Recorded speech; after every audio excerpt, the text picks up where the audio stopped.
So I want to make a quick video about these GenStones. If you've never seen these before, this is a very interesting product. This is all the different variations that they have available. They might even have some more.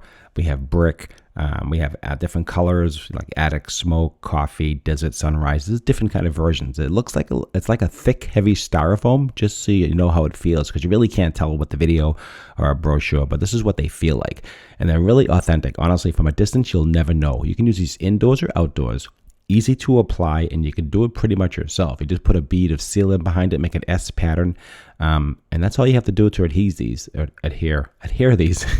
So they're really kind of cool. So if you have a fireplace and you want to revamp it, this is a really inexpensive way of doing it. It looks like stone.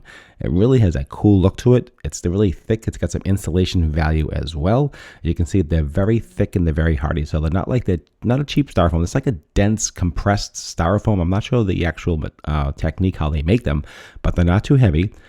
Easily to work with, easy to cut. Okay, so you can cut and fit. These are just samples of what they look like. They come in big sheets, and you can cut them exactly as to size. You can glue them together. You'll never know it. It looks perfect. You add some caulking behind it and the sides of it, just stick them all together basically, and you're done. Super easy to use. Definitely highly recommend these. We're doing a big job here, and this is the product we're going to use. I just wanted to show you the different colors, the different options available, and this company seems so far so good, and I love this quality. Thanks for watching.